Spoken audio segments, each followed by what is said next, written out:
Looking at the clock, it's 6:29 a.m.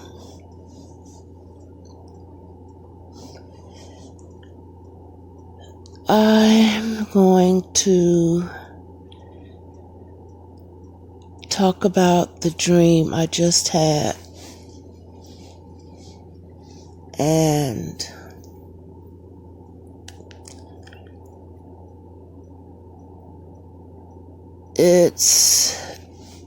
I know it's a message to God's people, humanity, the ones that are being led by the Spirit of the Most High, the higher vibrating ones that are going to be the answer for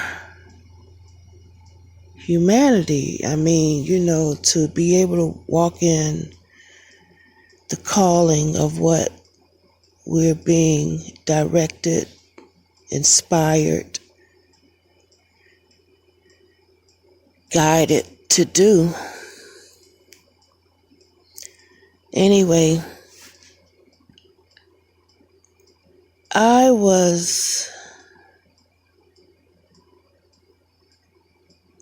it was like nighttime,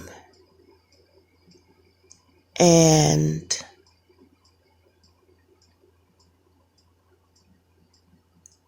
there was like a riot. No. It wasn't a riot. There was a whole lot of people inside of a large gate. I didn't even realize they were surrounded by a gate in the dream. I thought they were just inside of the gate, sitting down around tables talking. And as they were talking,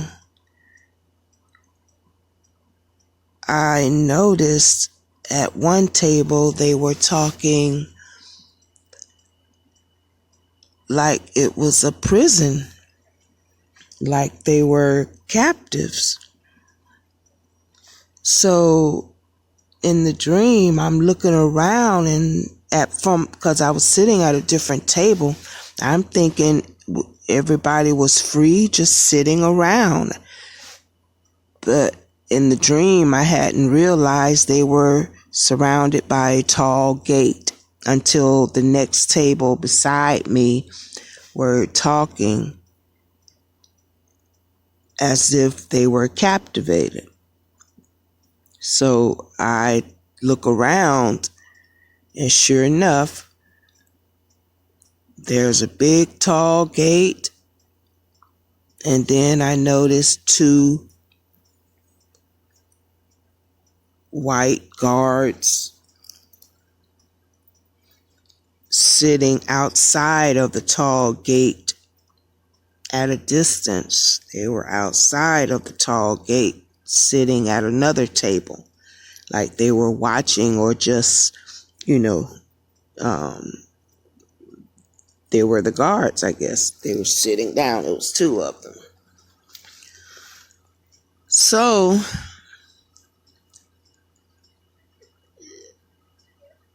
now I realize we're all captive, or we're prisoners, or like I'm at a prison camp or some type of, that didn't feel good. So anyway,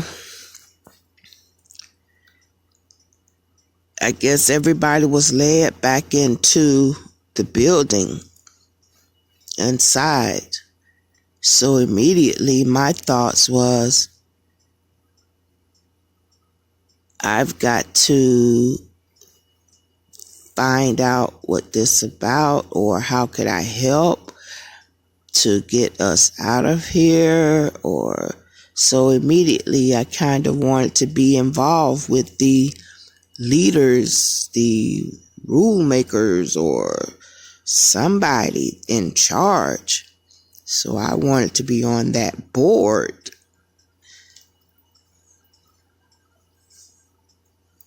And when we were inside of the building, I guess everybody was in their place. I'm like a newcomer. I would assume I'm a newcomer. So some official people came into the building inside, and I guess they said something, and I immediately started walking.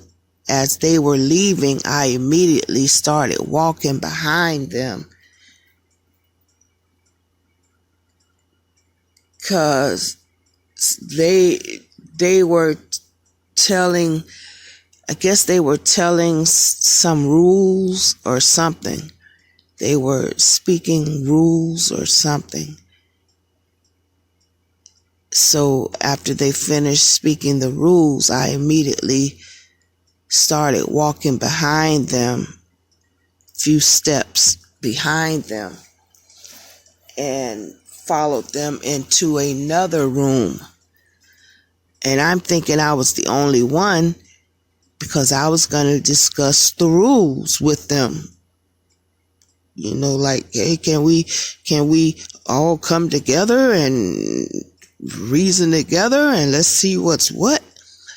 So as I'm thinking, for one, I thought I was going to be the only one, but there were two other women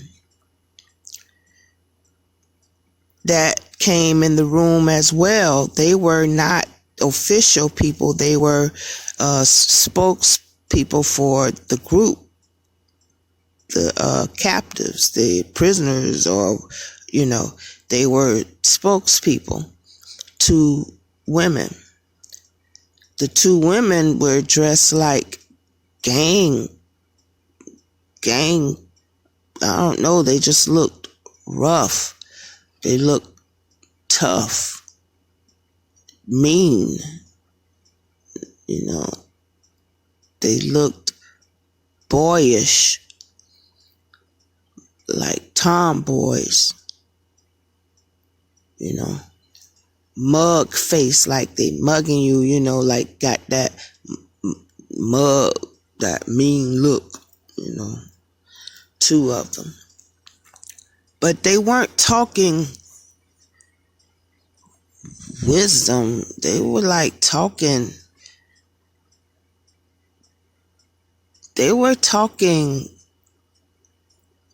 street language, worldly. They weren't talking something that would lead into peace, happiness. I mean, I just didn't hear a conversation that was going to be making the people happy and making the people have what they want and be satisfied. You know, like it wasn't, I'm like, is this what they trying to get for the people? So the two officials, one of them was right in sync with what the women were saying, and then the other official, I think all of them were women. As a matter of fact, it was all women must have been all women that were in prison or something. So in my mind, I'm like, is this what they trying to speak for the women? This what they talking about? So one of the official women was right with it. And then the other official women was like on the same page I was. I guess in each other's mind, we like, wow, is this what they trying to do? This don't make no sense. So I whispered to the other official that looked like she was feeling and thinking the same thing I was saying. And she whispered in my ear while the other people were still talking. She leaned over and whispered in my ear, I guess something like, you just got here? Come meet me in the office, or follow me, or something like that. So I got up, she got up, and we left.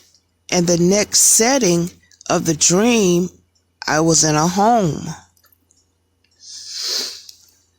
I followed her,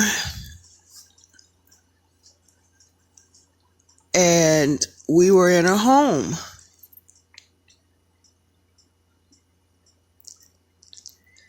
And all of a sudden, we both had on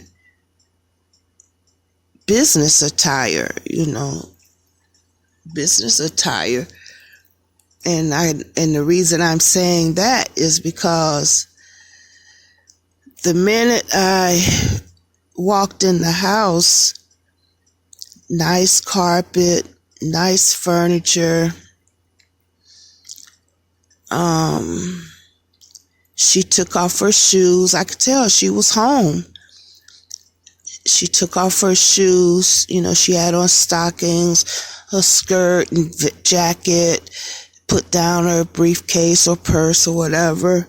And there was a knee-high, maybe like a cocker spaniel. I don't know what the dogs are called. Pretty mid-leg size dog. Furry, pretty dog, pretty dog. And the dog, she told me to have a seat, and I sat on this couch, and this man came out saying, "Are you serious? Did you really?" Talking to the lady. He was talking to her as if she just quit a job or just did something. Like, why would you do that? And it was like he was kind of scolding her or saying she was crazy for quitting her job or something, So, as I sat down on the couch, he sat down on an arm of a couch across the room, still talking to her as she was, taking off her jacket and her shoes. I guess she walked towards the kitchen or wherever, and he was still sitting on the arm of another couch talking to her. And from the conversation, I gather it was her brother. Excuse me, it was her brother. So as I'm sitting down on the couch, the dog is very, very happy. He just wagging his tail. He's all over me on the couch, and he's just licking my face. And I'm just rubbing him. And I mean, he's a very happy dog. All over this is how I know I had on business attire, because I was like, to myself, I'm like, you're going to get hair all over my clothes. It was a little hairy, happy dog. I mean, just wagging and bouncy and just all over my lap and licking my jaws, my face. So I'm rubbing the dog like, hey, you're so happy. You're a happy dog. I'm entertaining the dog. And he jumping down and jumping off the couch and jumping back up on me. And the guy just sitting on the couch, arm of the couch, talking to his sister. Like, I don't know their conversation anymore in the dream. So that was my dream. Oh, I left one part out of the dream. When I realized we were in the gate, it was like a prison or something outside. The reason I say a riot was because the two white men, officials that were sitting outside of the gate, officers or whatever they were, they got up and came inside the gate, and all of a sudden they went to beating. A lot of the girls started beating the officers in the head with hammers or something. They were beating them in the head with hammers. And I'm seeing holes, gushes of blocks, chunks of holes in their head from the hammer. It was two of them. And they got one very good beat up. And then the second one realized what was happening. So before he could come in the gate, the girls had already, some of them had already escaped. Excuse me. And I realized I had a rock in my hand getting ready to strike. But then I put it down and realized, no, this isn't the way to do this. And that was the reason I knew that I had to get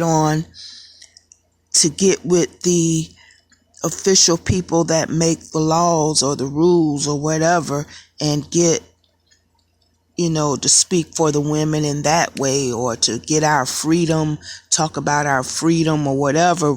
I don't know the reason we were behind the gate, or I don't know if we was prison or whatever, but I knew that my instinct wanted to pick up a rock and start doing what they were already doing. But then my spirit gripped me and realized, no, don't do this. This isn't the way to do this. So immediately I realized I had to speak with the ones that makes the laws, go straight to the horse's mouth, go straight to the source. Don't do it like that.